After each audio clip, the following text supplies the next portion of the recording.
कैसन बाड़ू हो? अरे तू मुंह बना के काहे बैठल बाड़ू? ई रोले जैसन चेहरा तोहरा अच्छा नहीं लगत। अरे तोहरा चेहरा पर तो बस मुस्कुराहट अच्छा लगला। तो हमेशा हंसते खेलते अच्छा लगेलू। अरे यार हंस दे त। सागर, शायद किस्मत में अब जिंदगी भर रोए के लिखल बा। अरे रोवत काहे बाड़ू? का माई बाबूजी कुछ कहले हैं? बताओ, कोई डटला का? तो के हमार कसम बा, बताओ जान। सागर, अगला महीना में हमार शादी होके वाला बा। ना, ये नहीं क्या हो सकत। कहता कि झूठ हो, कहता कि तू झूठ बोल दड़ू। तू इतना बेवफा नहीं हो सकत। कहता कि मजाक हो। मजाक तो हमरा साथे जिंदगी कैले बा। तो हर साथ छोड़ी कि माई बाबूजी से रिश्ता तोड़ी। अच्छा वाह रे नारी, तुमने ऐसी तीर मारी कि दे गई इश्क की बीमारी। अरे भगवान का खाली तोहन लोग के ही हक दिल बने दिल तोड़े के। का बस तोहन लोग ही क्यों के दिल से खेल सकेलू?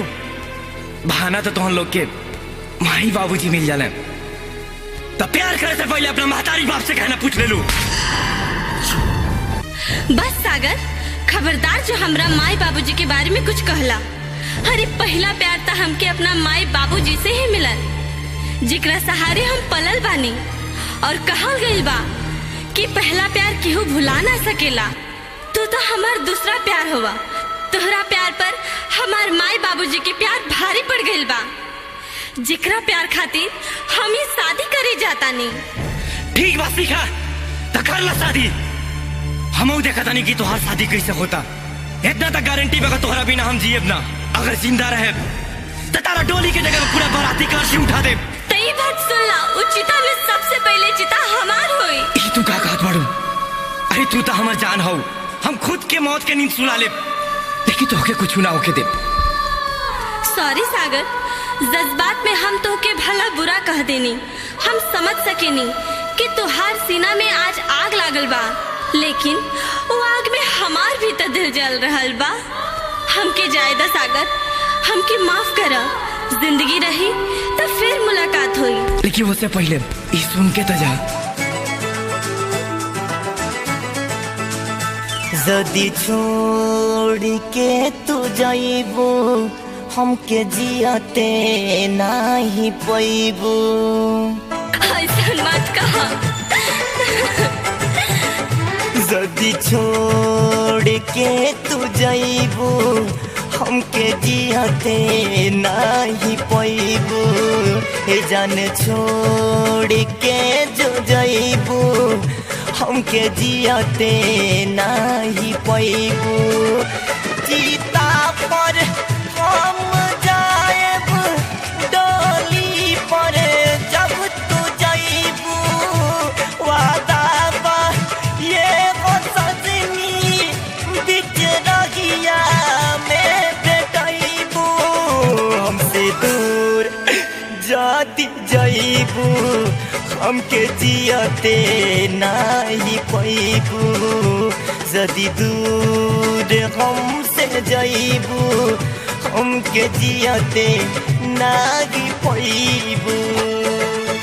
ये तू का कहत बाड़ा? का तू पागल हो गइल बाड़ा? हाँ, हम पागल हो गइल बानी। तोरा प्यार में पागल हो गइल बानी।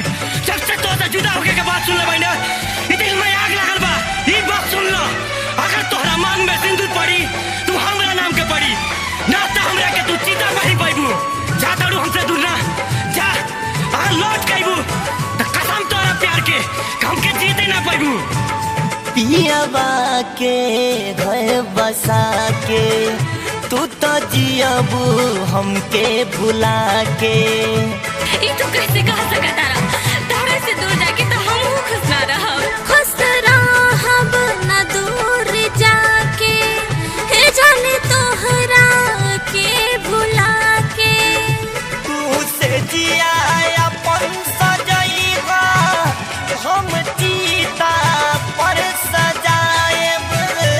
तू से जिया अपन सजाइबा, हम चिता पर सजाएब। जो न देखे के भुलाएब, अब तो देखहूँ नहीं पाएब। चाहे दूर कितना जाएब फिर मिले तुहसे आएब। अपना माई बाबूजी के प्रतिष्ठा के खातिर तू शादी कर जाता रू ना तो जा। हम ये कहता नहीं कि तू अपन घर तो बसा लेबू, लेकिन तोहरा बिना हम कैसे जिए ये तो बता जा। अरे जब पैदा भलू तो माई बाबूजी के प्यार मिलल तो फिर बड़ होके हमसे का प्यार कइलू। अरे प्यार कोई से पूछ के ना होला, इ तो जे अच्छा लागेला इस दुनिया में ओकरा से हो जाला। प्यार तो लैला मजनू के रहे जो इतिहास बन गए। फिर हमसे वादा काहे कइलू? वादा तोड़लू तू सारा, भूल गईलू कसम खा के। वादा कइले रहलू ना कि जिंदगी में कबो साथ ना छोड़बू। किस्मत के दोस्त बाटे जाए के अफसोस बाटे। मंगिया बराए से पहिले हम दुनिया छोड़ जाएब। तू जोड़ा में सजीवा सवारीगा, हम कफन में लिपटाएब। तुहके भुला के हमदम हमहू जी न पाएब। जो मिले के तू चाहबू शमशान पर हम भेटाएब। सिखा ई कलयुग ह, ए कलयुग में प्यार के भुलावल ना जाला, बल्कि चाहे तरह भी होके जैसे भी होके प्यार के अपनावल जाला।